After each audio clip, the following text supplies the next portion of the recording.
les réseaux sociaux ont abruti nos petits frères, petites sœurs. Il y a une propagande à 2 balles dessus ces stories. J'ai commencé avec un œuf, j'ai un poulailler. J'ai commencé avec un grain. Aujourd'hui, j'ai une plantation de riz. On vous vend du rêve, c'est du vent. Je ne pense pas que la chance existe. Il y a des événements qui se rencontrent pour créer d'autres événements. Il faut juste poser le pas. Il faut essayer. Parce qu'à un moment donné, personne ne viendra faire ça pour toi.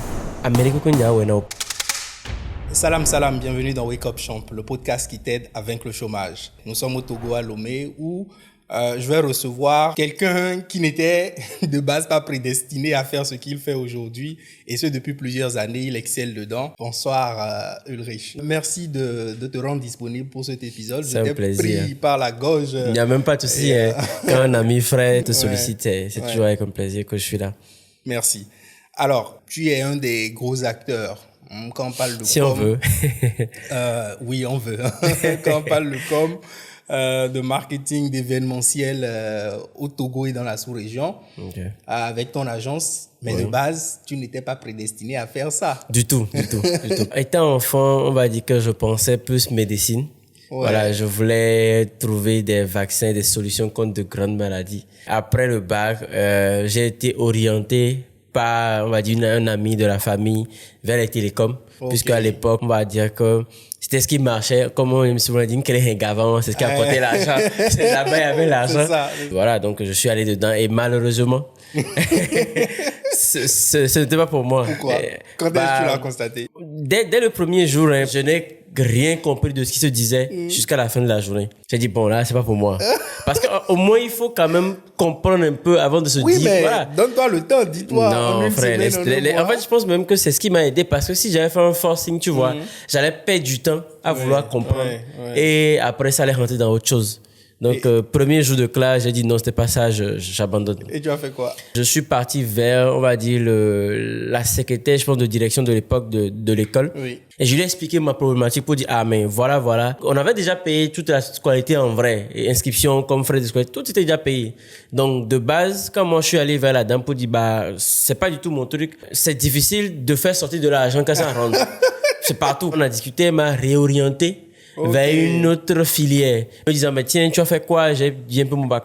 Tu sais, tu peux faire IG, c'est pas mal. C'est presque la même chose que télécom, mais pas au même niveau dont tu penses. Donc, essaye d'abord et vas-y. Le lendemain matin, j'ai changé de classe. Et c'est que les classes étaient même côte à côte. Il y avait télécom à côté. Et donc, le lendemain, au lieu de rentrer dans la salle de télécom, je suis allé en IG. Tes camarades non, dit quoi? on s'est vu, on s'est salué. C'était pas compliqué. Oui. Et donc, je suis rentré là-bas et Dieu merci, ça allait beaucoup mieux. Je voyais plus clairement ce qui était fait et je suis resté en IG. C'était comme ça déjà, dans un premier temps, par le plus des hasards, j'ai choisi cette filière. Et donc, IG, informatique de gestion, c'était en fait une salle de classe où il y avait 2 filières en vrai. Développement d'applications et réseau télécom. En deuxième année, c'était les tons séparés. Et donc, en deuxième année, je suis parti en DA, développement d'applications. Donc, c'est ce que j'ai fait. J'ai eu un BTS en développement d'applications. Et c'est bizarre, je pense même que tout mon cursus est une succession de hasard parce que tu vois, quand j'ai fait le BTS et j'ai eu le BTS DA, il fallait donc continuer en licence. On était très peu à vouloir continuer la filière parce que l'école nous a fait comprendre en fait qu'il n'ouvre une filière que si un minimum d'étudiants, sinon ça ne sert à rien. D'accord. Voilà. Et donc chez nous, la suite de développement d'applications, c'était génie logiciel. Et donc, pour ouvrir la filière de génie logiciel, il fallait un minimum d'étudiants. Et on était très peu qui voulaient faire les génies logiciels. Et par contre, la team de réseau, ceux qui ont fait réseau, eux, ils étaient là. Donc, il fallait ouvrir la filière. Donc, c'est ce qui s'est passé une fois de plus en licence. J'ai dû encore refaire une filière qui n'était pas forcément un choix personnel, qui était système sécurité réseau. J'ai fait cette filière, j'ai eu ma licence en système sécurité réseau, Dieu merci. Par contre, c'était pas forcément un choix de cœur. Étant en 3e année avec un collègue ou un camarade de classe, on discutait un soir et puis parce que la licence était en cours du soir. On discutait un soir et puis il me dit, bah tiens, en étant jeune, on essaie de faire des choses. Ouais. Donc avec des amis, on était dans le mood. On a créé une petite marque de vêtements, de t-shirts, on imprimait un peu tout, on faisait du business avec. Et pour faire ça, moi j'étais un peu le graphiste de l'équipe. C'est moi qui proposais les designs, les motifs et tout ça. Et j'ai développé aussi parallèlement des compétences en communication. Okay. C'était vraiment l'époque de Facebook où les réseaux sociaux étaient en train de prendre un peu. Il fallait communiquer sur la marque. Voilà, il fallait communiquer. Donc on avait une page où on postait des trucs, on taguait 1000 personnes sur les posts. Ah, on est passé par là-bas, frère. On est tous passés par là-bas. On a tagué 1000 personnes sur les posts. Donc tu vois, je développais les compétences là parallèlement. Et il m'a dit, mais tiens, je t'ai vu, tu fais Photoshop, tu fais ci. J'ai dit oui, bon, je me débrouille. Il m'a dit que j'ai un ami de quartier. Et donc, dans son entreprise, il cherche un web designer. Première fois d'entendre parler du thème, je te jure. Je sais quoi, il me dit, non, tu vois, c'est les gars, tu vois, ils vont faire des maquettes avec Photoshop et tout. Je dis, bon, ok, d'accord, bon, Photoshop, je gère. Je suis pas super bon, mais je me débrouille. Oui. Donc oui, j'ai bien envie de rencontrer la personne. Donc, je suis allé à l'entretien, j'ai discuté et tout. Et je ne sais pas comment s'est passé mon moment retenu.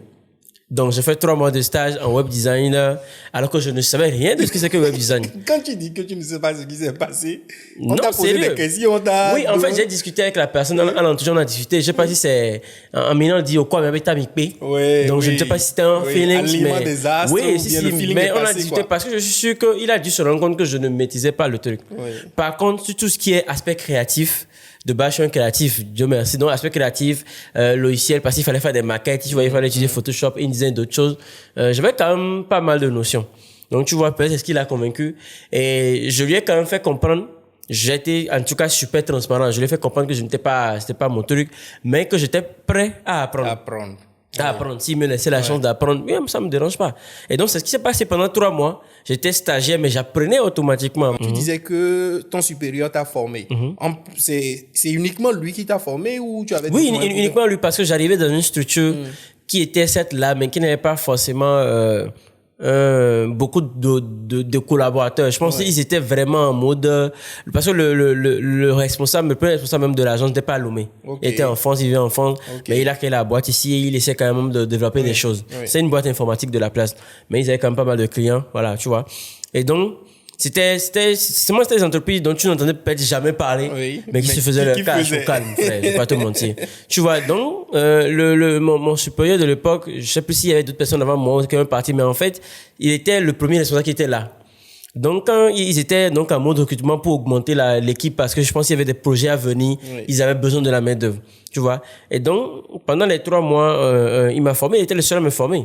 Il m'a formé, on a fait 2-3 saisons de trucs et tout. Au fur et à mesure que j'avançais, qu'on me donnait du travail à faire, je me formais automatiquement. Parce que, comme on le dit souvent, c'est en forgeant qu'on devient forgeron. Voilà, donc c'est ce qui s'est passé en fait, en vrai. Voilà. La suite, tu as commencé à travailler. Oui, j'ai travaillé, on a fait des projets, on a bossé sur des sites internet, on a fait des applications, on a fait des choses. Après, on a eu de nouveaux collaborateurs qui sont venus, l'équipe a assez agrandi. Parallèlement, justement, à ce CDI là, j'avais toujours gardé mon équipe, mes potes et tout, avec qui on travaillait sur des projets, la marque, tout ça. On travaillait sur d'autres projets, ok? Et qu'est-ce qui a même déclenché en vrai l'agence que j'ai aujourd'hui? Je pense que c'est important de préciser cette partie de l'histoire là. Avec les potes et tout, on avait un groupe d'amis. Et il y avait un studio où on allait souvent en jeûne et tout, on restait là, on voyait un peu les artistes faire les sons, tu vois. C'est là que j'ai côtoyé pas mal de personnes aujourd'hui du showbiz. Et il y avait un jeune graphiste dans le studio qui était le graphiste du studio. Et donc, il s'appelait Alex. Alex était là, on le voyait. Donc, moi, par rapport à ma marque, vu que j'étais maintenant en entreprise, j'avais plus forcément le temps de faire des trucs, des créas pour la marque. Et donc, c'était Alex qui faisait les créas pour le projet et tout. Et à une époque donnée, le studio allait fermer. Parce que, c'est devenu compliqué, les charges, tout ça. Donc, le gars voulait vraiment fermer le studio. Et Alex travaillait avec un Mac. Et donc, vu que le studio allait fermer, le propriétaire du studio voulait vendre le Mac. Puisque Alex, c'était pas son Mac, c'était pour le gars. Et donc, un ami à un moment m'a dit, tiens, bon, pourquoi est-ce que le gars, pourquoi tu n'achètes pas le Mac? Ou bon, on n'achète pas le Mac. Et Alex continue pas à bosser. Et puis, on crée un truc, on trouve des clients et tout. J'ai dit, bon, pourquoi pas? Moi, de base, j'avais déjà une petite assurance financière, un emploi qui me rapportait de l'argent chaque fin du mois. Et donc j'ai dit oui, bon, moi ça me dérange pas, c'était un investissement parce que dans tous les cas j'allais pas mourir là où j'étais quoi. À long terme j'allais voler de mes propres ailes, donc oui, pourquoi pas. Donc j'ai investi, j'ai donné les sous, on a payé le Mac et donc à 3 on a lancé la boîte. Donc moi j'étais un peu si tu veux le financier, celui qui a apporté l'argent, le capital pour démarrer. Il y avait Alex qui était le créatif, oui. et il y avait le troisième collaborateur, Olam, qui était un peu si tu veux un peu le commercial, le chef projet, le chef de l'agence. Parce que voilà, parce que moi j'ai pas le temps de gérer, tu vois. Donc on a commencé comme ça, on travaillait un peu et tout. Et puis bon, au fur et à mesure que ça avançait, avec Olam, on va dire qu'il avait d'autres priorités. On va dire ça comme ça. Donc c'est devenu Alex et moi. Voilà. Okay. Et on a continué, moi j'ai continué par rapport à mon réseau, les gens que je connaissais à faire 2-3 trucs et tout, de toi t'as fait tout. Et quand j'ai dû quitter l'emploi, j'étais licencié, il faut être clair, il faut se dire la vérité. Ah oui? il faut se dire la vérité. En toute franchise, on va dire que je n'apportais plus rien à l'entreprise. C'est quelque chose qui au départ qui me faisait mal, je te jure que j'avais du mal à en parler. J'avais aussi honte. Mais aujourd'hui, j'en parle avec une certaine aisance parce que je reconnais que c'est ce qui a fait de moi ce qui je suis aujourd'hui. Et en tant que chef d'entreprise, je me rends compte que c'est une réalité que nos collaborateurs ne comprennent pas. Une entreprise, ce n'est pas une ONG. Quelqu'un qui a créé son entreprise et qui vous a recruté, il vous a recruté parce qu'il attend un résultat de vous. Voilà, il a des objectifs. Et il dépense de l'argent. C'est un investissement. C'est pas parce qu'on t'a mis là que tu prends ton salaire à la fin du mois que tu vas faire du n'importe quoi. Et moi, aujourd'hui, je le dis en toute franchise, je ne me suis pas mis à jour. J'étais dans un secteur, on va dire, numérique, informatique, et ça changeait chaque fois. C'était du codage, en fait, en vrai. Nous, on était les développeurs front-end, et on avait des développeurs back-end. Donc, quand il fallait, on faisait les maquettes, c'était validé, pour les sites, les web design, tout, il fallait maintenant reproduire cette maquette-là en code et pouvoir le fournir aux autres développeurs back-end pour mettre tout ce qui est back-end dedans, tu vois. Et donc, je codais, je développais, tout on développait avec les autres collaborateurs, les autres collègues, les interfaces. Et au fur et à mesure qu'on a avancé, de nouvelles pratiques arrivaient. De nouvelles façons de faire arrivaient. Ça évoluait. Et sincèrement, moi, je suis resté dans ma zone de confort, tu vois. Pendant que peut-être mes collègues, essayaient quand même de faire des choses et tout. Mais à un moment donné, quand il y avait certains projets, moi, je ne pouvais pas travailler dessus parce que je n'avais pas les bases pour travailler dessus. Tu n'étais pas aligné. Voilà, je n'étais pas aligné. Et donc, ce qui devait arriver arriva. C'était peut-être au début, les supérieurs ou le patron l'a remarqué. Je peux dire même qu'on m'a laissé le temps de me mettre à jour. Mais gars, ton frère était dans son, c'était coca pépère, tu vois. Et comment il se pensait intouchable. Ça frustre. Ça fait mal. Tu en veux à tes collaborateurs, à tes ex-patrons, tu en veux à toute la terre, tu en veux à tout le monde. Et tu ne t'en veux pas en toi-même.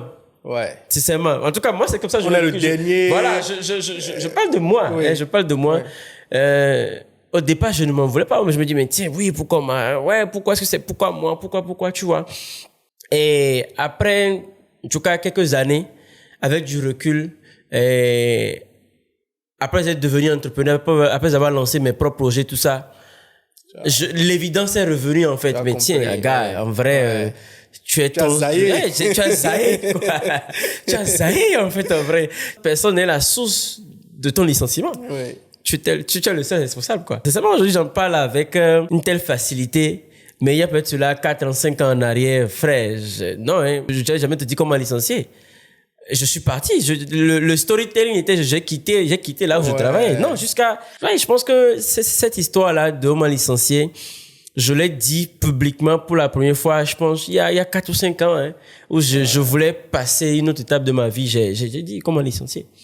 Mais avant cette période-là, quand j'en parle, le storytelling était, j'ai quitté là où je travaillais pour aller créer ma boîte. Alors qu'en fait, on m'a licencié. Tu vois un peu ce que je dis? Et en termes de...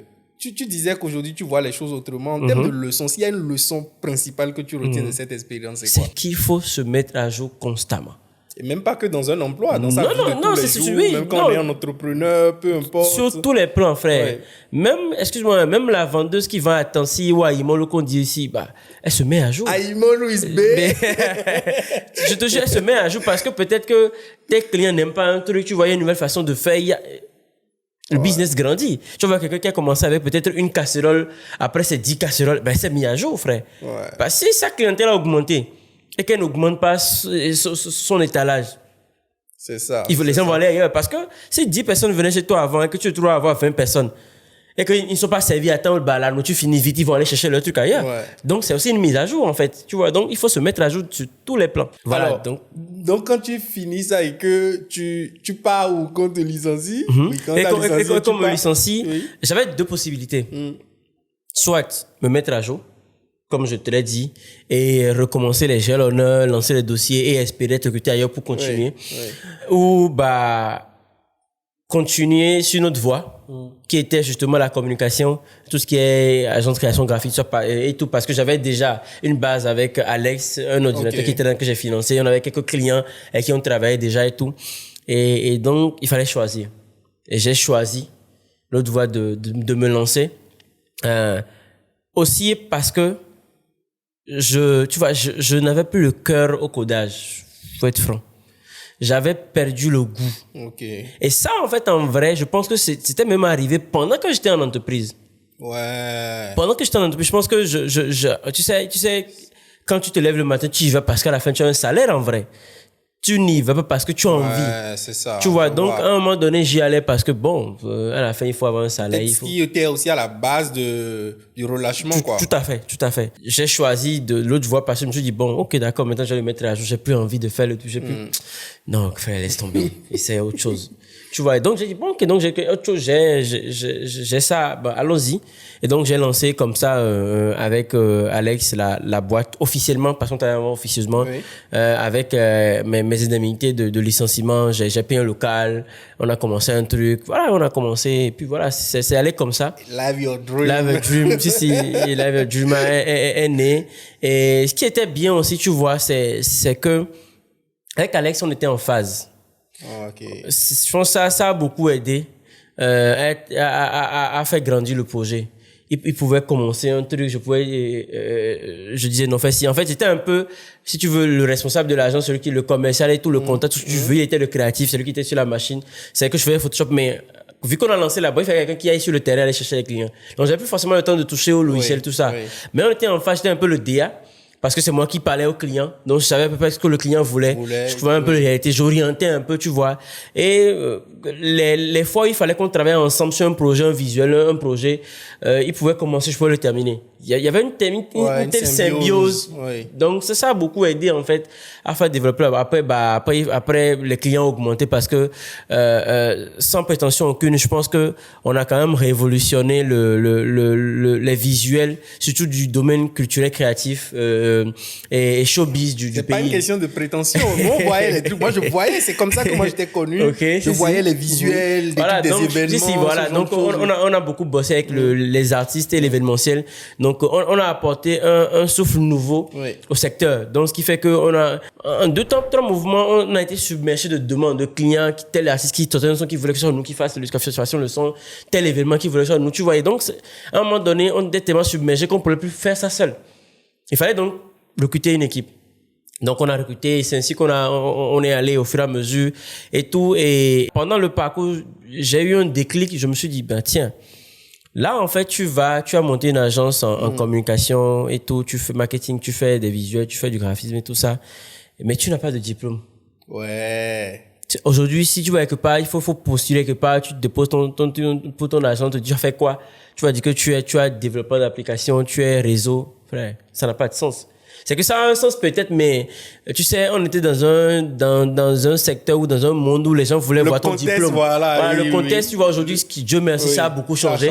Mais à l'époque, c'était dans les 2009, quoi, 2009, 2010. On te demande ton diplôme, ton CV, quoi, tu vois. Donc, j'ai dit, ça peut être un frein à long terme. Et donc, je me suis réinscrit. Je me suis réinscrit en licence marketing communication pour au moins avoir le diplôme pour justifier, voilà, parce qu'il fallait un truc là. Donc c'est ce que j'ai fait. Donc j'ai refait une autre licence pour pouvoir me mettre à niveau, justement une fois de plus, parce que revient cette histoire de mise à niveau, quoi, tu vois. Je pense même que l'expérience précédente c'est clair. Se mettre à jour, ça m'a rattrapé. Donc je me suis mis à niveau et ça a continué comme ça jusqu'à aujourd'hui. Et à ce moment-là, quand tu vas faire la formation, faire ta licence, tu avais des bases, n'est-ce pas? Bien sûr, j'avais des bases parce que comme je t'ai dit, je suis allé consolider avec un diplôme. J'avais des bases, j'étais sollicité sur des événements, sur des visuels, sur des trucs et tout. Donc, Ça va. Et l'agence a évolué comment L'agence a évolué. Inch'Allah, Dieu merci. On a eu pas mal de clients, on a grandi, l'équipe a grandi. J'ai commencé avec un local, une pièce sur les pavés d'Agbalépé de là-bas. Après, on a évolué. Je suis parti à un local beaucoup plus grand parce que à un moment donné, on avait tellement de demandes qu'il fallait être quelque part où on était facilement reconnaissable, visible. Oui. Voilà, donc il fallait venir en plein centre-ville. Donc on a pris un local. Je me rappelle à l'époque, je pense le loyer du studio où j'ai quitté, c'est quoi? Je pense que c'était 25 000 ou 30 000 à l'époque. Et je me suis retrouvé à un local qui coûtait 200 000 le mois. Parce qu'il fallait... fois 8. Frère, il fallait se positionner. Mais ça encore, excuse-moi, je trouve que c'est une erreur. Ouais. Je te le dis franchement, c'est une erreur que je sais pas, je vais dire, je regrette pas parce que je trouve quand même que le fait d'être allé là-bas nous a aidé sur des choses, mais financièrement parlant, ça a creusé un gros fossé dans les finances de l'entreprise. Mais bon, on pourra revenir dessus après. On pourra revenir dessus, mais moi, oui. je veux même aller dessus parce que si tu parles d'erreur, j'ai vécu la même expérience moi. Et j'ai changé ça il y a à peine 4-5 mois. J'étais aussi dans un truc, voilà, c'était correct en fait. C'était un truc correct. Je pense qu'on avait 4 bureaux. Là où on était, on avait un open space, des bureaux privatifs. On avait 4 bureaux. Et puis, paf, il y avait un peu de liquidité. Tu te dis, bon, on va monter en standing. C'était pas motivé par un besoin. C'était quand même un truc correct, mais la folie des grandeurs, ce genre de choses. Le level a augmenté. Le level a augmenté. C'est une mise à jour. Je te jure, frère. On est tous passés par là-bas, frère. Je vais me prendre un bureau et, au bon standing, tout ça. Yeah. Et tu triples ton loyer, les charges triple. Voilà, tu es vraiment dans l'ordre d'idée, quoi. Je triple le loyer. Donc, je commence par analyser le truc. Je me rends compte que même moi, j'avais eu une situation sanitaire qui m'avait immobilisé à la maison. Donc, je suis resté à la maison pendant 1 an environ.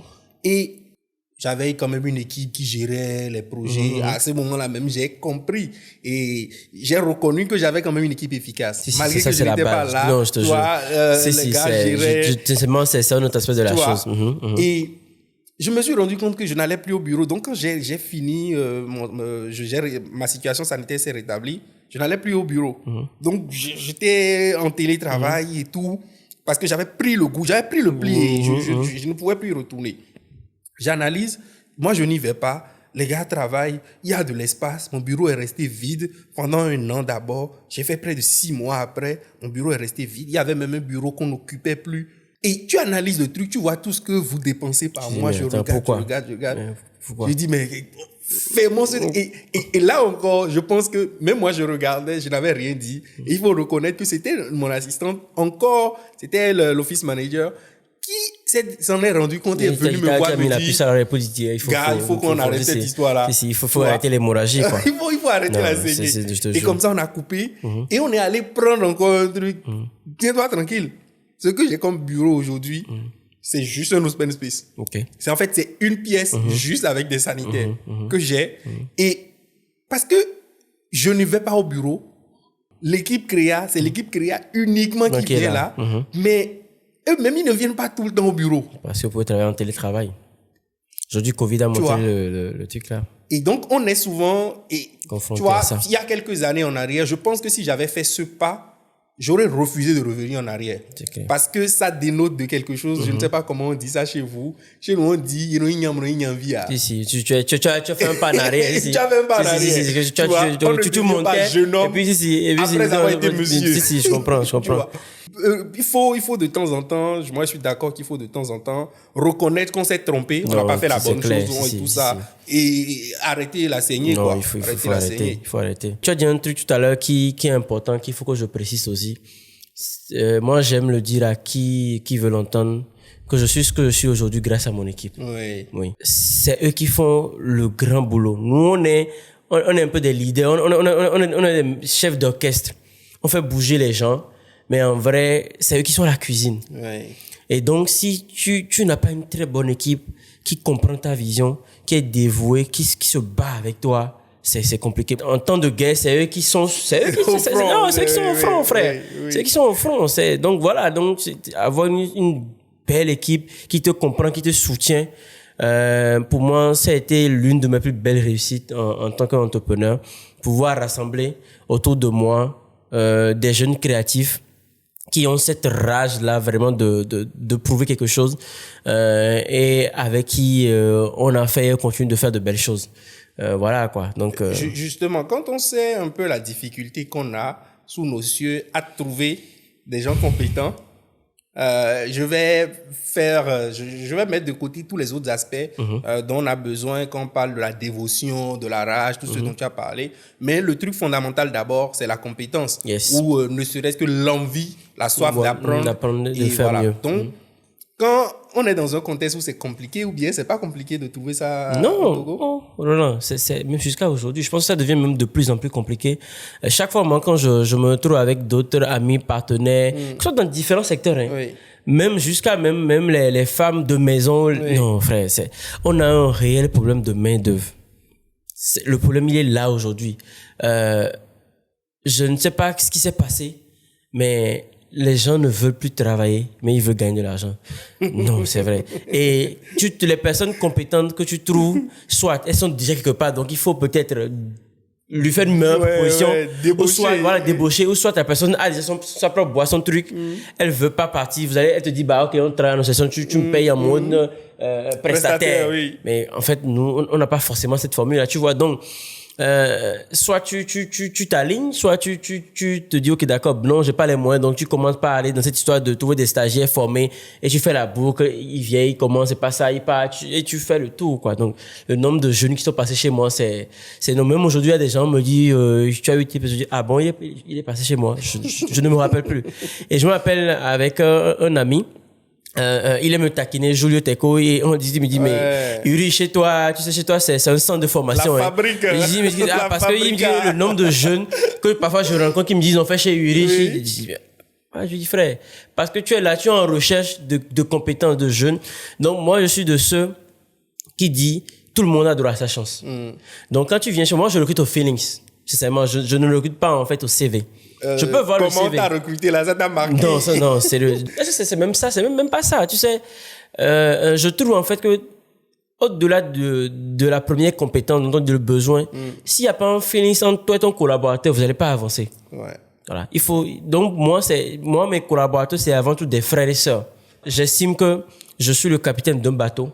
Tu vois. Et donc, dans ce bateau, je suis le capitaine parce qu'il faut juste avoir un capitaine. Sinon, en vrai, c'est pas le plus important pour moi. Il faut faire un travail, tu vois. Et donc, on a une chaîne. On se complète.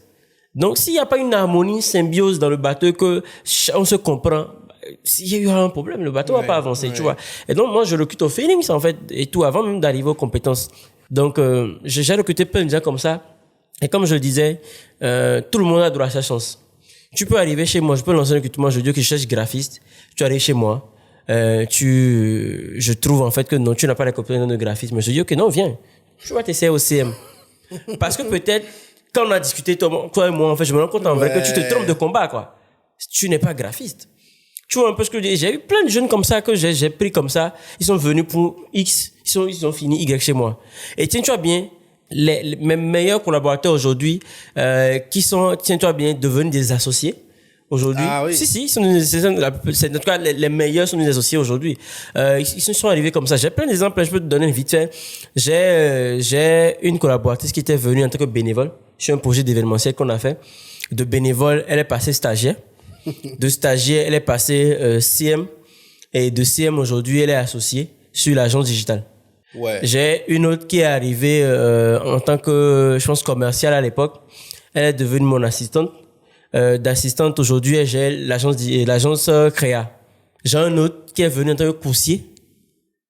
Non, en fait, c'est pour te faire comprendre en fait que c'est fou, quoi. Il est venu en tant que coursier. Il a fait coursier pendant... Moi, je veux le recevoir. il est venu en tant que coursier. Oui. Après, il est devenu rédacteur de mon média. Il est devenu rédacteur en chef du média. Après, il est parti sur notre média. On l'a débauché. Il est revenu aujourd'hui. C'est lui qui gère l'agence de communication. Ouais. Si.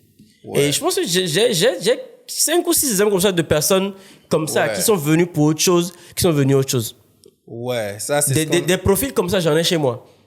Il y a une, je pense, il y a même une qui était venue en tant que graphiste. OK, à un moment donné, aujourd'hui, elle est CMS, j'ai l'équipe digitale. Donc, j'ai plein de profils typiques comme ça qui sont venus pour X, Y, Z. Et à la fin, aujourd'hui, qui font autre chose, carrément autre chose. Donc, c'est pour te dire, je dis en fait qu'aujourd'hui, moi, je recrute au feeling déjà pour commencer. Et moi, quand je fais des entretiens, en vrai, ce n'est pas des entretiens.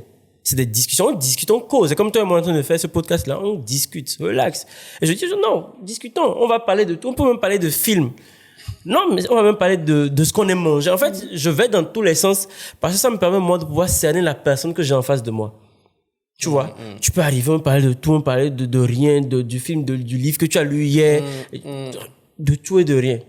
Mais pour moi, c'est l'entretien. Ça me permet de pouvoir cerner la personne que j'ai en face de moi et de pouvoir savoir si réellement cette personne, elle correspond au poste pour lequel elle est venue déjà pour commencer ou est-ce qu'il faut autre chose. Je sais pas si tu vois un peu. Ouais. Parce que je trouve qu'aujourd'hui, on a tous un talent. Tu vois, et que j'en suis l'exemple précis, on a tous un talent. Et il y a ce qu'on peut-être, on nous a fait faire à l'école dans un parcours académique. Et parfois, en fait, notre talent est différent, en fait, de ce qu'on a appris. Voilà. Et donc, on se perd à aller se calquer dans un parcours académique alors qu'en fait, on a un talent qu'on peut mieux développer. Donc, moi, c'est ma façon de voir la chose, en fait. Mais de ce côté, quand tu parles du problème de manque de compétences, de main-d'œuvre. De main-d'œuvre, oui, on va dire ça comme ça. Et que, d'un autre côté, il y a des gens qui ont fait des choses à l'école, se retrouvent ne pas avoir d'opportunités dans ces domaines-là, mais n'arrivent pas à trouver...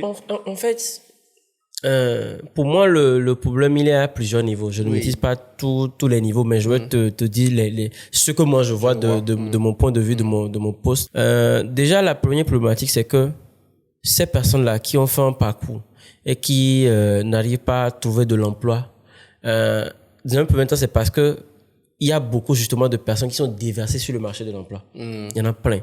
Tout le temps, toutes les années, il y en a qui ont le bac, qui ont la licence, qui sont déversés sur le marché de l'emploi. Et ce qui fait que tu as peut-être avoir un poste pour 500 personnes, 1000 personnes, 300 personnes. Deuxième chose, on a la problématique de la compétence réelle. Parce que tu veux peut-être recruter un architecte, mais en vrai, l'architecte qui se présente à toi, gars, laisse tomber, il n'est pas, il pense qu'il est architecte. Il a le diplôme. Non, il a le diplôme, il a la présomption de compétence, il ne l'a pas, frère. Et ça, je ne sais pas à qui il faut imputer la faute, mais vraiment, il y en a un problème. Je sais pas si c'est le système éducatif, c'est les écoles, mais j'ai l'impression qu'en fait, aujourd'hui, on vous dit, venez, même si on n'est pas à un niveau, allez-y, quand on a pris notre argent chez vous. En fait, ça m'amène à un sujet avec lequel j'ai discuté avec un ami, sur lequel j'ai discuté avec un ami hier. C'est, en fait, l'école souffre de deux mots, à mon avis. Le premier mal, c'est que l'école dit, venez, et surtout les universités, il faut qu'ils disent ça, et même les parents disent, choisis telle filière, tu auras un emploi. Ou bien, fais ci, tu auras un emploi. L'école dit, venez, quand on vous forme, vous avez de l'emploi garanti. Ici. Tu vois? Ou bien, taux de réussite, 100% chez nous, ce genre de choses. Donc, ils communiquent sur des choses qu'ils ne maîtrisent pas, qui ne sont pas dans leur... C'est pas toi qui recrute la personne. Non, pas du tout. Ils ne sont pas sur le marché de l'emploi. C'est pas toi. Et donc, quand les gars sortent, ils se retrouvent, on va dire, ils sont perdus. À ne pas trouver, ils sont déversés, comme tu as dit. Ils sont ça, c'est perdus. la première chose. La deuxième chose, quand tu entres à l'école et que on t'apprend à faire X, Y, Z, on te met dans un cadre, on te dit voilà comment il faut faire les choses. Tu ne dois pas sortir la tête. Justement. Si tu fais un peu preuve de créativité. Non, on te dit non. On te tape. Non, toi, reste dans ce que tu as appris. Reste dans ce qu'on t'a appris. Et est-ce n'est pas là une seconde erreur ou bien un second défaut du système éducatif? Non, c'est clair. C'est un défaut. C'est un défaut parce que aujourd'hui, le monde dans lequel nous vivons, le marché de l'emploi en général, ne veut plus justement des gens qui sortent d'un box. On veut des gens qui sont out of the box. Ouais. Tu vois un peu, on veut des gens qui vont s'essayer, des gens qui vont innover, des gens qui vont, voilà. Donc, à diplôme égal, c'est clair qu'on va prendre quelqu'un qui a un plus. Ce plus, ça peut être que tu es bilingue, ça peut être que tu as le permis B, ça peut être que tu t'es essayé à l'entrepreneuriat. Ça, tu vas trouver les raisons bizarres pour lesquelles on t'a pas choisi, on a choisi l'autre. Tu vois un peu. J'ai un ami qui théorise ça très bien. Il dit qu'il faut créer son propre terrain de jeu. Au calme. Voilà, à diplôme égal, vous savez tous faire ça. Donc, c'est un terrain de jeu commun. Vous êtes 500 dedans. Toi, déplace-toi. Va chercher. Fais venir les gens là-bas dessus. Voilà. D'autres personnes, peut-être que vous allez vous retrouver à 200 dedans. et tu vas ajouter une troisième compétence qui fait que vous allez vous retrouver à 50. Non. Et puis ainsi de suite, finalement, voilà, tu fais la différence. Donc, c'est un peu ça. On déverse beaucoup de jeunes sur le marché de l'emploi, mais ils sont pas prêts à l'emploi. Et c'est eux qui te proposent de demander des sommes astronomiques. Ils te disent qu'ils veulent... Comme tu le disais, ils veulent l'argent avant. Non, le gars, il te dit, alors que, gars, tu n'as même pas encore le cadre des compétences. En fait, quand tu vois, tu sais qu'en fait, ce gars-là qui est devant toi, tu vas devoir le reformer. Le remettre en fait vraiment dans le truc quoi, parce qu'il est tout fraîchement sorti de l'école, il a une idée du truc, mais c'est deux mondes différents en fait, tu vois, et c'est ça en fait qu'on rencontre souvent sur le truc quoi. C'est dommage, mais bon, qu'est-ce qu'on fait? Bon, qu'est-ce qu'on fait? Moi, ma formule, c'est ce que je te disais tout à l'heure, ma formule c'était un centre de formation. Malheureusement, je prends beaucoup de jeunes, j'en prends pas avant, je prends chaque 3 mois, 6 mois, je lance un recrutement. Je sais que dans tel secteur, dans tel département, on aura besoin de la main-d'œuvre dans 2, 3, 4 mois, dans 6 mois, dans 1 an. Donc je prends, je recrute, je trie. Puis sur 10 que tu auras à faire en entretien, tu as 2 ou 3 qui sont pas mal. Peut-être que tu vas devoir soit réorienter sur autre chose, mais quand même, ça te fait de la compétence qui arrive et tu les formes. Tu sacrifies. C'est que c'est fatigant parce qu'il faut beaucoup parler, mais... Ça me fait rigoler parce que... J'ai essayé ça. Moi, je n'ai pas eu ton cœur, j'ai abandonné. Moi, j'ai pas le choix. Après, tu sais, j'ai pas le choix parce que ce n'est pas cette la seule option, mais c'est l'option dans laquelle je me sens un peu plus à l'aise. Le mal dans ça, c'est que tu vas les former, ils vont avoir la compétence, ils vont partir. Sérieux. Ça, c'est clair. Et aujourd'hui, moi, je suis le résilient me dit, c'est pas grave. Dans le sens où, ce qui est pour moi sera pour moi. Si c'est le gars là qui doit bosser avec moi, il va rester.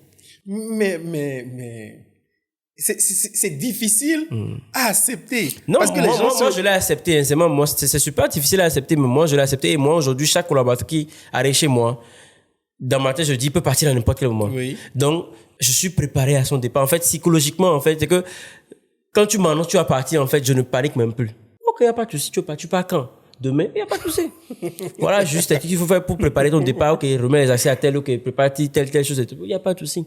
Les 2-3 prochains mois, les 2 prochaines semaines, tu fais une permanente, tu fais ci pour préparer, machin, et puis le monde continue, frère. Ouais. Et donc, je recrute tout le temps. Je forme tout le temps. Recrutement, formation. Si, recrutement, formation, il passe et tout. 2 mois, 3 mois. Parce que moi, la formule, c'est quoi? On te prend. Déjà, on fait l'entretien, tout, c'est intéressant. Ok, pas de souci, on te prend 3 mois de formation. On voit un peu comment tu t'en sors. Est-ce que voilà. Après 3 mois, si on trouve que bon, ça peut aller, on te reconduit pour 3 mois encore. Pour que tu puisses, voilà. Et après, maintenant, on te signe tu deviens junior. 1 an et demi, 2 ans, pour être vraiment rodé. Voilà. Maintenant, bon, certains, déjà après 1 an, ils partent 1 an et demi, 2 ans. Quand ils sont rodés, ou tu vas maintenant peut-être rentabiliser sur eux, ils partent. Bon. Frère, que veux-tu? D'où derrière, peut-être, tu te prépares, comme je dis à leur départ, mais automatiquement, tu prépares aussi à trouver une astuce pour quand même récupérer l'investissement que tu fais sur eux au fur et à mesure. Et bon, ce n'est pas mauvais. Je fais avec, je m'en sors. Donc, bon, en attendant de trouver une meilleure formule, je continue, quoi. On parlait justement des autres, en fait. Si tu vois quelqu'un qui est venu chez toi en tant que coursier et devenu DJ aujourd'hui ton agence, l'agence Créa, tu disais, ou bien... L'agence de communication. L'agence de communication. Et tu as cité plein d'exemples, en fait. Quelqu'un qui est à la maison, qui est chez lui, qui a des diplômes, qui attend que la prochaine occasion tombe pour qu'il envoie son CV. Pourquoi est-ce qu'il attend la prochaine occasion? C'est ça aussi Mais c'est ce qu'on lui a dit. Non, je comprends ce que tu dis, mais aujourd'hui, je trouve quand même que il n'a pas besoin d'attendre la prochaine occasion. Il peut commencer quelque chose. Et n'importe quoi. Bon, pas forcément n'importe quoi, mais il a une compétence. Oui. Il peut se proposer en freelance, par exemple. Il peut, je dis n'importe quoi, aider maman à la maison, et aider papa au boulot. Parce qu'on a des parents, n'oublions pas. Je parlais d'un ami avec qui je discutais de trucs là. Et un des trucs dont on a parlé hier, c'est que nos parents, avec leurs moyens, c'est-à-dire n'étant pas lettrés ou bien n'ayant pas de diplôme, n'ayant pas fait des trucs là, on disait que si tu veux avoir les meilleurs stratèges en marketing, Va à Sigan, C'est clair. non, c'est clair. C'est là-bas que tu vas voir comment il réfléchit. Non, le mindset, c'est un autre niveau. En termes de logistique, de gestion de stock. Non, même je sais pas comment ils font. En n'étant pas allé à l'école, savoir exactement combien de produits ils ont. Il faut la Chine, ils te commandent les trucs, les conteneurs, les trucs. Non. Et elle gère sa comptabilité, elle fait tout ça. Bien sûr. Et toi, tu es diplômé, tu es lettré, tu veux pas aller au marché, tu te dis non, c'est pas mon truc. Non, moi, je veux un bureau climé. Donc, tu peux reprendre le business familial. Au calme, frère. Au calme. Et c'est ce que beaucoup de gens ne comprennent pas. Tu peux reprendre justement le business familial. On a plein de gens qui ont des parents qui ont un business sur lesquels, et peut-être ça même, je sais pas si c'est les parents ou c'est leur truc là, mais il y a des parents qui auraient souhaité que leurs enfants reprennent le business familial. Mais les enfants sont tellement de non, moi, je veux. Tu vois des marques chinoises, des marques de voitures, tu te dis, mais attends, les Toyota, tout ça, c'est la famille qui gère. Tu vois un peu les trucs là, les Louis Vuitton, les marques là, non frère, Maintenant que tu en parles, je viens de voir une formule, je me dis, imagine que tu as diplôme dans n'importe quoi, peu importe, parce qu'aujourd'hui, tu devrais être transversal, tu devrais, peu importe, tu peux avoir fait philo, tu peux monter une entreprise. Tout à fait. Tu peux avoir fait philo, tu peux devenir designer. Bien sûr. Tout est possible. Imagine que ton papa ne serait-ce qu'un vulganisateur. Et il a son petit atelier dans le quartier qu'on sort. Mais en réalité, tu peux restructurer. Tu peux dupliquer, tu peux faire un système McDo, tu peux faire des franchises, frère. Tu peux d'abord même restructurer l'entreprise. Et rendre ça plus professionnel et tout. Tu fais un marketing de ce pour que tu sois le meilleur gâteau de la ville. Le gars peut tu commences tu dupliquer le business. C'est compliqué, certes, mais c'est pas impossible. Ouais, c'est pas facile. Comme tu dis, c'est du mindset. Ouais. Tu vois, il faut regarder out the box, se dire c'est possible, quoi. C'est possible, c'est tout ce qu'il faut aujourd'hui. Et comme tu le disais, oui, être à la maison, mais je pense que les opportunités, ça court tous les rues. C'est partout, quoi. C'est partout. Tu sors tout à l'heure, il y a une problématique que tu peux résoudre, quoi. Peut-être que tu te rends compte, peut-être que tu sors, tu vois que, mais attends, dans notre quartier, en vrai, il y a peut-être beaucoup de déchets. Tu vois 2-3 gars, mais les gars, pourquoi on ne prend un petit tricycle rapidement? On propose aux gars de ramasser les déchets à leur place, on prend les 200, 300 là. Parce qu'il faut commencer quelque part. Je sais pas si tu vois un peu ce que je dis, il faut commencer quelque part. Après, tu économises pour passer à notre level. C'est juste ça, en fait, le truc. Et c'est ça qui, je trouve qu'aujourd'hui, Internet ou les réseaux sociaux, excuse-moi le terme, mais ont abruti nos petits frères, petites sœurs. Ouais. Ils sont tellement dans je veux une vie de rêve, je veux devenir tel que, je veux iPhone tel, je veux tel que. Ils veulent pas se mouiller le maillot, ils veulent pas se salir. En fait, je me demande si ce n'est pas, et c'est pourquoi moi je dis qu'il est important qu'on écoute ce genre de parcours, qu'on ait ce genre de discussion, qu'on partage un peu ce qu'on a. Est-ce que ce n'est pas aussi un peu de notre faute? Quand je dis de notre faute, je généralise. Nous, en tant que légers devanciers, qu'on ne montre pas en fait l'envers du décor.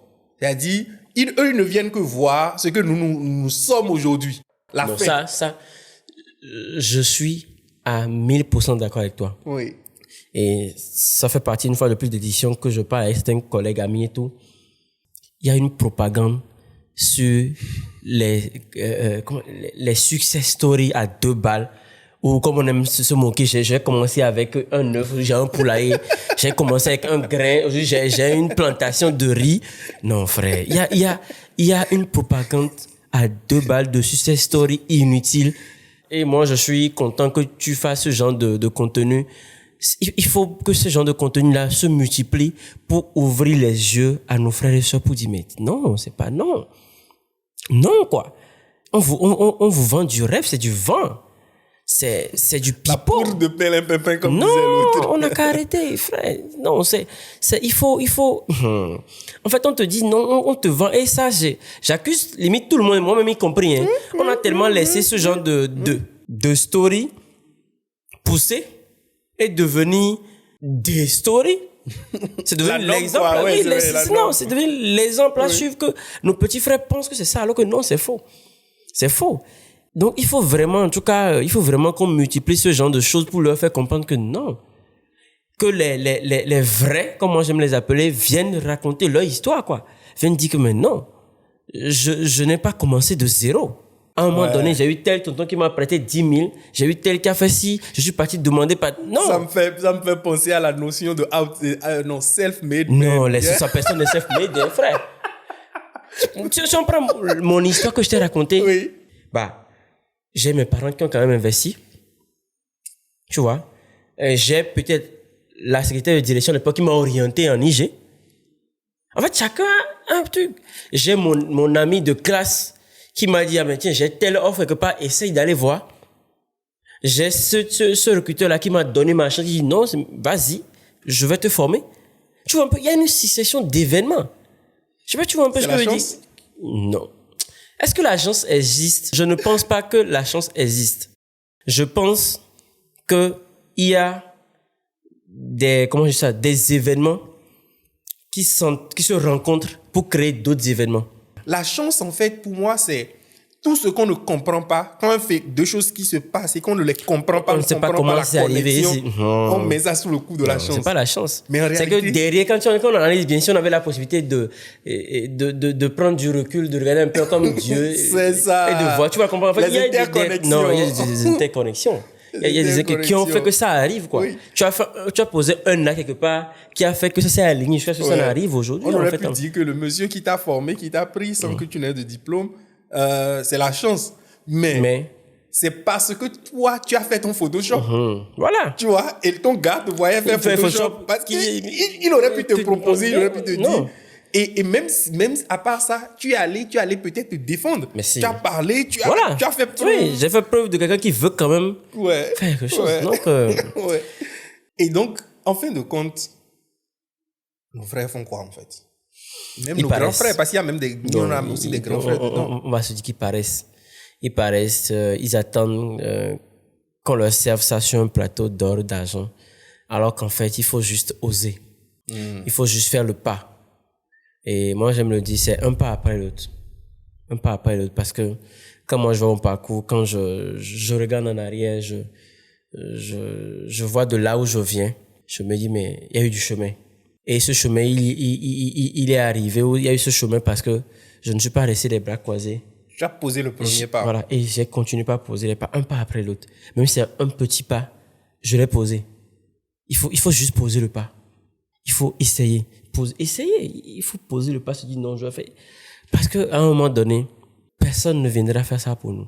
Ça, c'est l'une de mes phrases fétiches. Personne ne viendra faire ça pour toi. On est nés, nos parents nous ont mis au monde, ils ont essayé de nous donner une éducation, ils nous ont donné les moyens qu'il faut pour nous aider. À un moment donné, il faut que tu passes à un autre level. Parce que toi aussi, tu as une mission. Tu vas sûrement mettre au monde quelqu'un, tu vas aussi passer l'héritage. Et même avant ça, tu as même peut-être des petits frères. Voilà, des petits frères. Il faut que tu sois un exemple. Il faut. Donc, personne ne va venir faire ça pour toi. Personne ne va venir faire ça pour toi. Tu es le maître de ton destin. Il faut bousculer, en fait. J'ai du mal à ne pas reconnaître aussi la difficulté que ça représente pour quelqu'un qui a été moulé dans un système où son mindset n'a pas... En fait, tout ce qu'il faut pour qu'il ait un mindset fort, on lui a cassé ça. Bon, parfois, je me dis même que c'est exprès. Parfois, je me dis que c'est exprès. On dit souvent que le monde est dirigé par les 1%.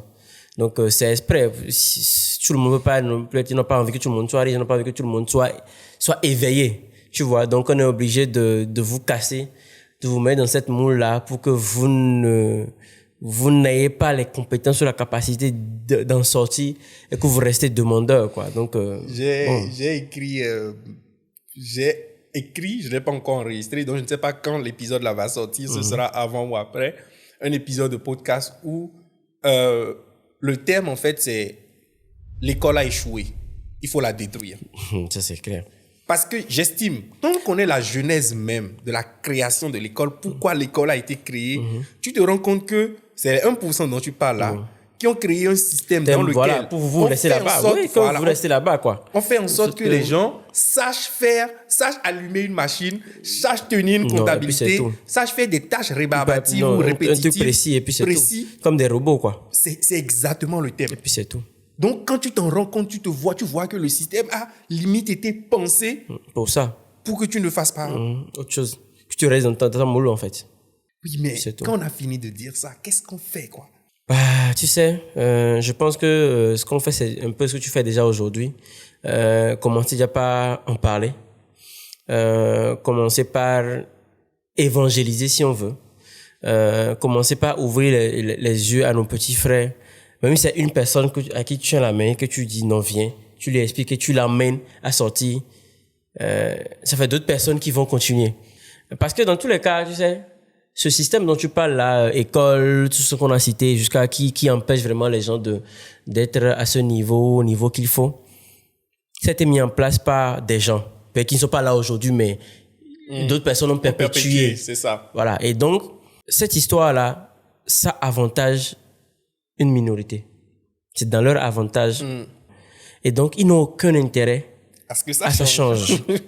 Et ça veut dire en fait que toi, ou moi, ou ici Grezette, qui allons essayer de faire changer, on aura en face de nous ces personnes-là déjà pour commencer. Une armada. Qui ont peut-être plus de moyens que nous. C'est ça. Parce que c'est juste qu'il y a un cri quand même. Et on aura en face de nous aussi les gens qu'on veut changer, n'oublie pas. Parce qu'ils sont convaincus, c'est comme le gars à qui tu dis, je dis n'importe quoi, parce que quand tu ouvres cette porte-là, peut-être, tu vas mourir, je dis n'importe quoi. OK? Et, il y a plein de gens qui ont ouvert la porte, ils sont pas revenus. Donc, pour lui, ils sont morts. Et c'est ce qu'on lui a appris. Quand tu ouvres la porte, tu sors, tu meurs. Donc, il dit non, moi, j'ai pas envie de... Parce que personne n'est revenu pour dire que non, qu'on ne meurt pas. Tu vois un peu ce que lui dit. Et donc, tant que quelqu'un n'est pas revenu pour dire non, on ne meurt pas, il croit que non, on va en mourir. Donc, il reste dans la pièce. Je sais pas si tu vois un peu. Et donc, avant de faire comprendre à cette personne que non, on ne peut pas en mourir. Et même si tu reviens et dis non, c'est faux, non, tu t'es caché quelque part. Donc, c'est un peu ça. Donc, il faut juste continuer par évangéliser. Et aujourd'hui, je ne pense pas qu'il y ait une solution miracle. Je ne pense pas qu'il y ait une solution. Parce que si tu en connais, moi, je suis preneur, on va essayer. Mais je ne pense pas qu'il y ait une solution miracle. On va juste essayer, comme on le fait toujours, de partager nos expériences, d'essayer d'ouvrir les yeux au maximum de personnes. Et, on verra. Peut-être que ça va changer, peut-être pas, mais au moins, on aura essayé, quoi. On va essayer. Moi, je n'ai pas une autre solution à part ce que tu dis. Parce que, l'exemple, l'analogie que tu viens de faire par rapport à la porte et qu'on sort, c'est le truc parfait que je pense aussi. Tant que, comme on dit, le lion ou bien la proie ne raconte pas l'histoire de la chasse, le chasseur viendra toujours dire que c'est lui, bien sûr. C'est lui le... Voilà, donc, tant qu'il n'y aurait pas de récit alternatif au récit que les gens connaissent jusque-là, ça ne va pas changer. Ça va pas changer. Ça ne va pas changer. Ça va pas changer. Et une des pistes aussi que moi j'ai, aujourd'hui, moi, ça peut sembler même prétentieux pour certains que moi, a priori, je n'ai aucune légitimité, si on veut, pour venir parler de ce type de sujet. Personne n'est là. On partage juste nos expériences. Moi encore moins, parce que quand on parle d'éducation et de formation, j'aime à dire que moi, je devrais me taire, tu vois. Mais s'il y a une chose qui, moi aussi, m'a permis de me recentrer ou bien de trouver une voie, je ne sais pas pour toi, mais c'est la lecture. C'est la lecture. En fait, je ne sais pas comment expliquer, comment dire aux gens ce que la lecture a été dans ma vie, quoi. C'est la lecture. Et le problème aujourd'hui, c'est que les gens ne lisent pas. Oui. Même moi, je me suis dit, commencer à lire véritablement, on va dire, il y a peine 10 ans, 10 ans, à peine. Okay.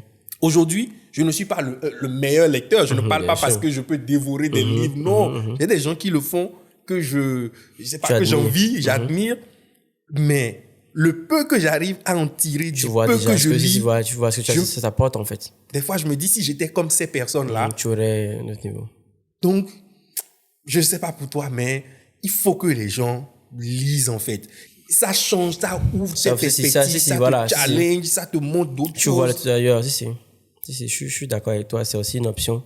Et comme moi j'aime le dire souvent, au-delà de la lecture, c'est aujourd'hui, Dieu merci, on vit la génération Internet. Et donc, au-delà de la lecture, pas forcément lire un livre physique, mais tu as tellement de trucs sur Internet, de MOOC, de trucs qui permettent de pouvoir vraiment avoir plus de rajouter que c'est énorme, quoi. Tu peux te lever aujourd'hui, te dire, cette compétence-là, je veux l'avoir. Justement, ça m'amène au sujet de la compétence, l'accès au savoir aujourd'hui, à la connaissance, à l'air où nous sommes, elle est versée partout, comme dirait les Ivoiriens, c'est versé partout, quoi. C'est versé, non, c'est versé, frère, c'est versé. Après, c'est juste l'appareil. Sinon, tu veux une compétence aujourd'hui, il suffit juste de faire des recherches d'apprendre, d'essayer jusqu'à ce que tu n'arrives. Je pense aujourd'hui, ce que tu es en train de faire aujourd'hui, en train de podcast, je t'ai vu déballer ton matériel, tout, régler les choses. Je ne pense pas qu'il y a 5 ans en arrière, tu pouvais faire ça. Mais je pense que quand tu t'es dit, tu te dis, ah, mais tiens, je vais le faire, tu vas sûrement faire des recherches, tu vas acheter du matériel, non, ça, c'est pas bon, ça, il me faut. Et au fur et à mesure, aujourd'hui, tu as une meilleure version de la version que tu étais hier ou avant-hier. J'aime même à montrer aux gens le premier épisode du podcast que j'ai fait. En fait, si moi-même je l'allume, je vais crier. En fait, voilà. En fait, on pourrait l'utiliser pour faire peur aux enfants. Un film d'horreur, tu vois. Donc, c'est un peu ça. Donc, aujourd'hui, c'est versé, quoi. Il faut juste avoir l'envie et, se dire, on veut y aller, on y va, quoi. On y va. Et ça rentre encore dans ce que j'ai dit au départ, se mettre à jour quotidiennement. Oui, moi, excuse-moi, je vais continuer de me faire l'avocat du diable en disant que, oui, l'accès, c'est facile, il faut avoir et qu'on sort. Mais le gars est sorti de l'école autour de 23 ans, 24 ans. Et on lui a dit que c'est le professeur devant lui qui a la science infuse, qui est le maître du savoir. Non, que c'est ce que le professeur apporte. Mais tu sais, je pense quand même que cette histoire-là, aujourd'hui, c'est en train de changer dans le sens où il y a même des professeurs aujourd'hui qui sont contredits par des étudiants ou des élèves. Moi, on me tapait dessus. Tu fais l'excès de zèle. À notre époque, oui, mais aujourd'hui, je pense qu'il y a tout. Donc, je pense que c'est petit à petit, c'est en train de changer. Pas forcément au niveau qu'on aimerait que ça change, mais il y a quand même des gens qui... Parce que pour moi, c'est aussi une chose de créativité, de pouvoir avoir envie d'apprendre plus. Et donc, il y a de plus en plus de gens qui ont envie d'apprendre plus, de découvrir d'autres univers. Et une fois encore, l'accès à l'information est tellement versé aujourd'hui que sur les réseaux sociaux, tu défiles, tu vois tel Chinois qui a fait ci, tu vois tel documentaire. Tu sais que je pense que quelqu'un aujourd'hui qui ne veut pas évoluer, excuse-moi, mais c'est qui n'a juste pas envie d'évoluer, quoi. Parce que tu es exposé à ça. C'est qu'il y a de mauvaises choses auxquelles on est exposé, mais tu es exposé aussi aux bonnes choses, aux très bonnes choses. Donc c'est un choix, même d'Internet ou des réseaux sociaux, c'est plus tu t'exposes à quelque chose, plus tu vas te proposer ça. Donc, c'est si ça, tu les ne vois que les algorithmes, en fait. mauvaises choses... on continue pas à te montrer les mauvaises choses, c'est tout. Tu l'auras voulu. Alors, et toi, on parlait de ton entreprise tout à l'heure, mais j'ai oublié de te demander... Tu as des faits d'âme. C'est quoi les faits d'âme dont tu es le plus fier dans ta carrière aujourd'hui? L'une de mes plus grosses réussites, comme il faut encore pas financièrement parlant, parce que on gagne pas de l'argent forcément avec, mais quand j'arrive quelque part, je pense que c'est ce à quoi on m'identifie le plus aujourd'hui. Nyadoué, c'est toi Nyadoué. Quand tu dis Nyadoué, ça parle automatiquement, tu vois. Donc on essaie de le rehausser parce que l'objectif, l'ambition à l'époque où on l'a créé, c'était vraiment de positionner le Togo sur la carte du monde. On trouvait qu'on n'était pas présent.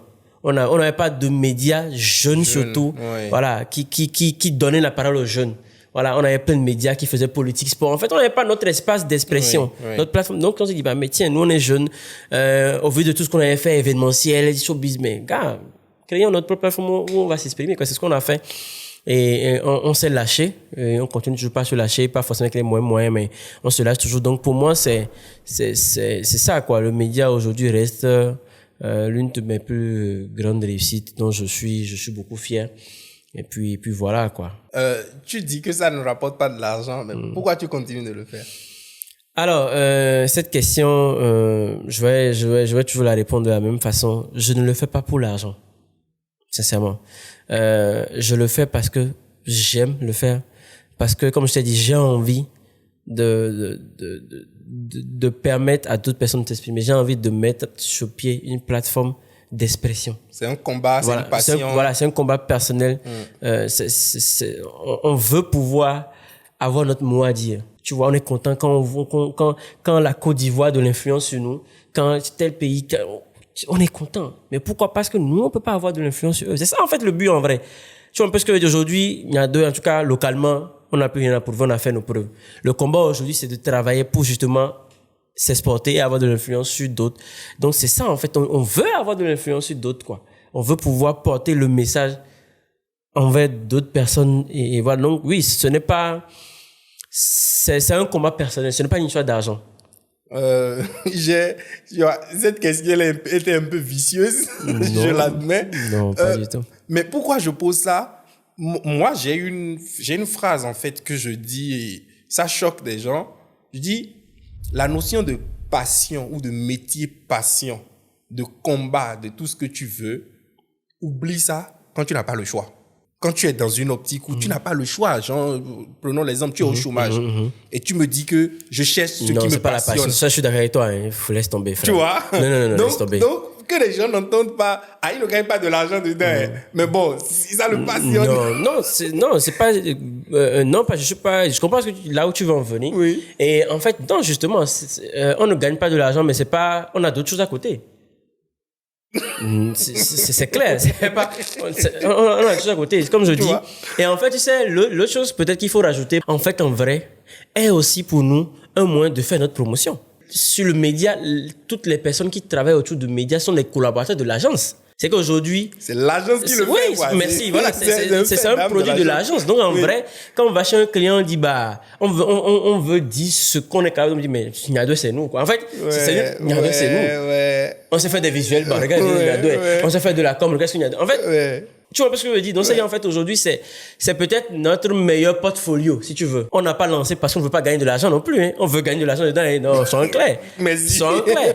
Toutes les stratégies qu'on met en place, c'est toujours pour gagner de l'argent. On continue, on essaie des choses pour réajuster, pour quand même gagner de l'argent tôt ou tard. Non. C'est ça. Et parce que justement, on sait qu'on va gagner de l'argent, on continue. Parce que sincèrement, oui, la passion, c'est on a un combat, mes frères.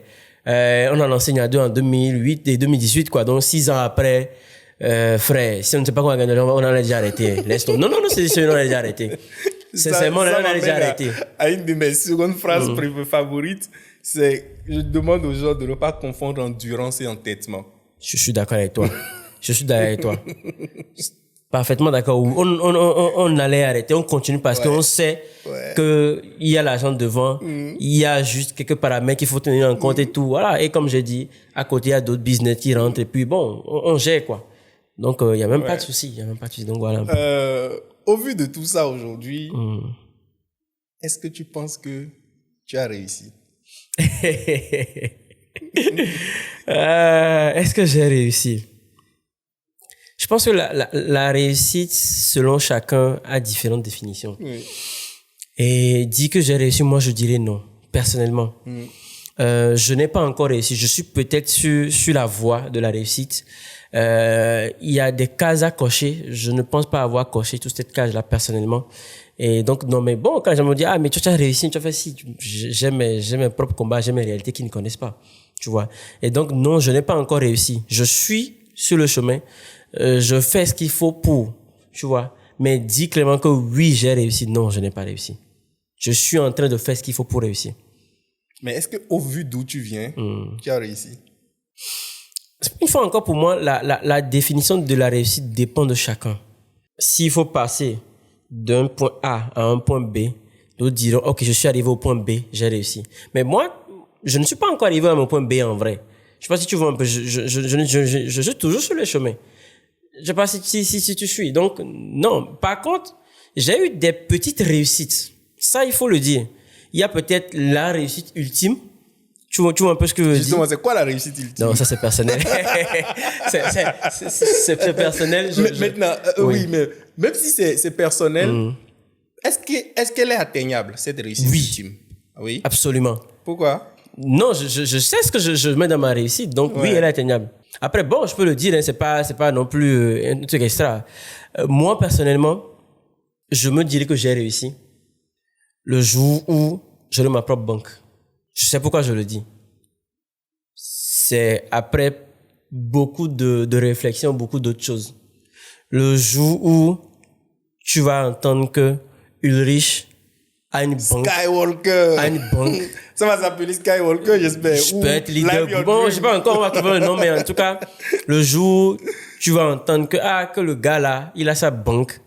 Dis-toi que bon, là, c'est pas forcément le niveau dont il faut encore, mais là, c'est que bon, là, on peut dire que j'ai réussi. Je peux dire que oui, bon, là, j'ai réussi.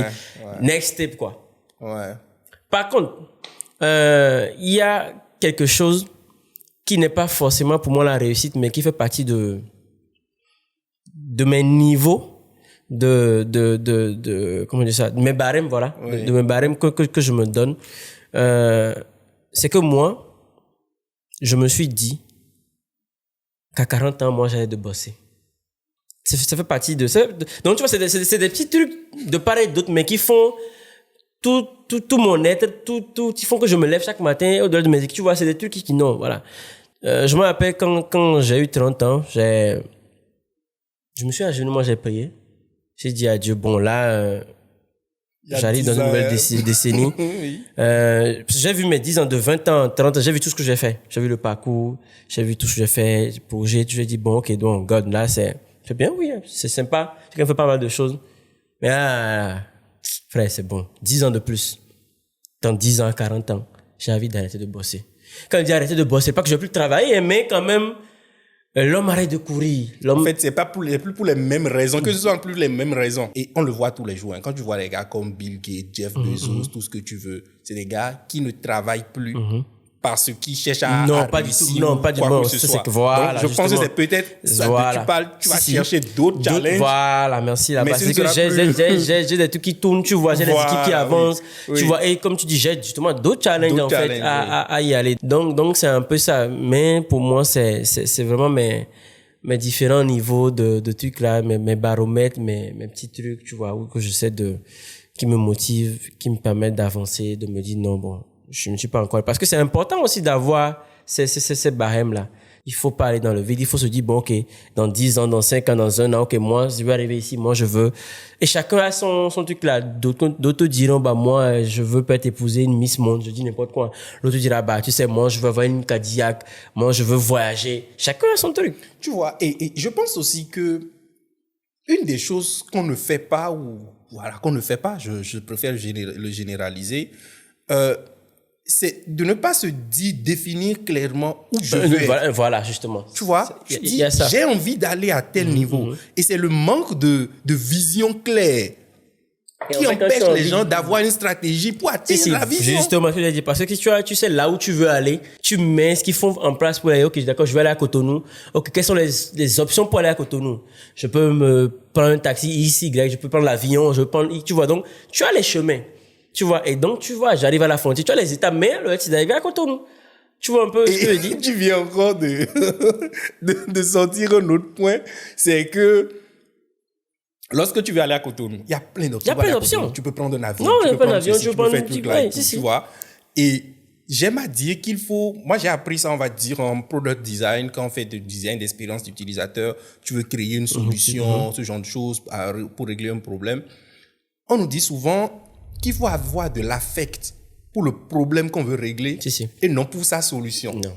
Parce que si tu as de l'affect pour la solution et que quand ça ne marche pas, tu es tellement amoureux de la solution que tu ne peux pas laisser. Là, tu commences par confondre endurance et entêtement. Yes. Bah, je vais prendre un bus, je trouve que non, j'ai pas de machin, je dis bon, ok, d'accord, là, après, je prends l'avion, donc je me tue à trouver l'argent pour prendre l'avion, mais objectif, c'est Cotonou. C'est Cotonou. tu peux même limite marcher finalement. Non, pas de souci, allons-y. Marchons, mais Cotonou.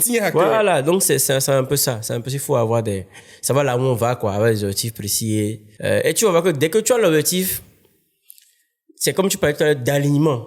Les choses commencent pas à s'aligner. Oui, tu vas peut-être poser un acte, peut-être là 2 ans, mais après, en fait, ce que j'avais fait, mais c'est grâce à que je suis ici aujourd'hui. Steve Jobs a dit connaître les points. Donc, c'est un peu ça.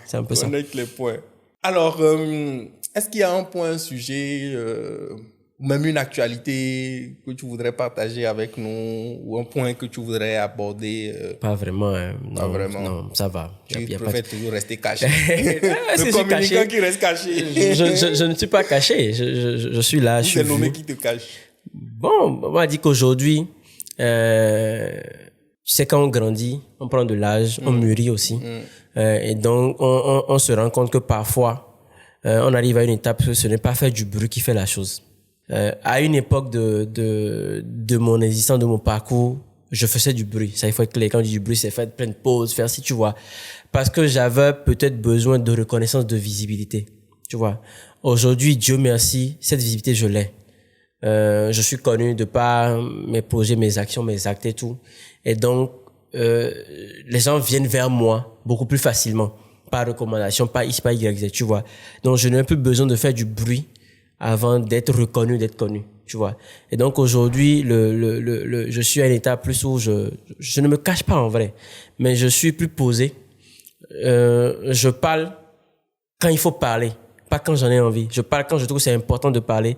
C'est bien, mais est-ce que c'est utile? Merci. C'est ça le terme. Voilà, c'est utile. Ouais. Tu vois, c'est utile. Est-ce que ça va apporter quoi? Mais est-ce qu'au fond, ça va changer quoi? Est-ce qu'au fond, ça ne fait pas partie du processus? Sûrement. Tu vois? Sûrement. C'est ce que je dis, sûrement. Oui, oui, sûrement. oui. Il faut grandir. Donc, tu vois, j'aspire beaucoup plus à d'autres choses. J'aspire beaucoup plus à d'autres milieux, ok, et qui nécessitent justement. C'est un banquier. Inch'Allah. Donc, qui nécessite justement ce calme-là, cet environnement, voilà, beaucoup plus posé. Donc, voilà, quoi, c'est juste ça. Je pense qu'on a abordé plein de choses, plein de sujets. Moi, je prends énormément de plaisir à faire cet échange avec toi. Plaisir partagé. Je sais que ça va être difficile, mais est-ce que tu penses qu'il y a un point essentiel pour toi à retenir quand quelqu'un écoute ou regarde cet épisode de tout ce qu'on a dit ou tout ce que tu as pu partager? Point essentiel, je vais revenir sur ce que j'ai dit au départ, c'est de continuer par se former, de se mettre à jour. Pour moi, c'est l'une des bases. Continuer, parce qu'en fait, même si tu as appris un truc, continue. Tu as une nouvelle compétence. Aujourd'hui, on est à l'étape des AI. Vas-y, forme-toi. Tu es menuisier, ça peut te servir, quoi. Tu es maçon. Non, tu ne sais pas, en fait. Donc, c'est un plus. Continue, tu as envie d'un truc. Vas-y, tu as 5 minutes de dispo. Regarde, suis des gens et regarde les parcours des gens. Trouve, voilà, essaie quand même de mettre un environnement où tu as envie de faire plus. Et dans cette même lignée, je vais dire quelque chose pour moi qui est super important, qu'il faudrait que les gens n'enlèvent pas de leur vision. C'est qu'il faut pas jalouser les gens. Je t'explique ce que je mets dans ça. Moi personnellement, quand par exemple, je te le disais tout à l'heure, quand moi je te vois toi Roland, tu fais ci, mais je dis mais waouh, c'est super. Waouh, il a réussi à faire ça. Je vais y arriver aussi. Je ne me dis pas, mais pourquoi est-ce que lui, pourquoi pas moi? Non, je ne jalouse pas. C'est une jalousie en guise positive. Ça me motive à me dire, mais tiens, si Roland a pu faire ça, ben je peux le faire. Tu vois un peu ce que je dis? Donc, moi, je suis comme ça, en fait. Et malheureusement, tu as beaucoup de gens qui font le contraire. Qui envient, qui jalousent, qui veulent détruire. Alors que non, c'est pas ça le truc. Ouais. Ça doit plutôt te motiver. Ah, mais tiens, actuellement, j'ai pas de voiture. Je roule en taxi ou machin, mais ah, mais tiens, il a acheté une voiture. Hein. Donc, je peux acheter une voiture. Ou comment faire pour acheter une voiture? Comment faire pour acheter une voiture? Tu définis l'objectif, tu mets en place la stratégie. Oui, comment faire pour acheter une voiture? Oui. Tu vois? Voilà, quoi. Parce qu'aujourd'hui, beaucoup de gens, en fait, sont plutôt dans l'inverse. Ils jalousent, mais tiens, non, pourquoi lui, mais Dieu, pourquoi machin, mais gars, on a chacun notre parcours, on a chacun notre truc là, quoi. Ouais. Ce qui fait que tu en as envie, bosse pour. Ouais. Trouve le moyen d'y arriver, c'est tout. C'est simple, quoi. Ouais. Je sais pas si tu vois un peu. Et moi, j'ai plein de trucs comme ça. Moi, je fonctionne comme ça. Dès que je vois un truc, je dis, mais waouh, il a réussi à faire ça. C'est possible. Je vais y arriver. Et c'est des coups de boost pour moi. Hein. C'est des coups de boost pour moi. C'est des coups de boost, quoi. Donc, c'est un peu ça. Continuer par se former, par se mettre à jour. Parce que le monde évolue. Le monde évolue, quoi. Donc, voilà un peu ce que je veux. Les deux choses que tu viens de dire, là, moi, je le résume à une qualité qui est controversée. Je le reconnais. Mais moi, j'aime dire que ça se résume à de l'ego. Avoir de l'ego, mais avoir de l'ego bien placé. Bien placé, yes. Parce que si tu veux rester compétitif, c'est ton ego qui parle. Si. Tu ne veux pas être dépassé. Non, jamais. Donc, tu restes en alerte, en fait. Tu vois, merci là-bas. Tu restes en alerte. Quand tu vois, ah tiens, il a fait ça. Donc, je peux le faire aussi. Il n'a pas de tête. Non, il n'a pas de tête. Comment t'as révélé ici? Si, tout à fait. Tu vois? Tu vois? Donc, c'est l'ego et bon, moi, j'aime dire que les gens combattent l'ego, mais c'est peut-être parce qu'on ne nuance pas que... Il faut peut-être mieux tourner ça en son avantage. Si, tout à fait. Merci beaucoup, Ulrich. Merci à toi. Pour tout ce que tu as pu partager là. Ce n'est que mon vécu, hein, donc il n'y a pas de souci. Non, ça comme va. on l'a dit, il faut ces récits alternatifs-là, il fait. faut partager ces récits plus authentiques, plus proches des gens, pour qu'on sache que, ouais, on peut aussi le faire. C'est quelqu'un comme nous, il n'est pas si loin de ma génération, pas du tout. tu vois. Donc, Merci de t'être rendu disponible, d'avoir partagé tout ce que tu as partagé. J'espère que... Est-ce que tu as un mot de fin? Non, vas-y, tu peux clôturer, il n'y a pas de souci. J'espère que ça aura été utile et que tu auras regardé aussi. jusqu'au bout. Ouais. Et on se dit à bientôt dans un nouvel épisode. Allez, Wake Up Champ. Ciao.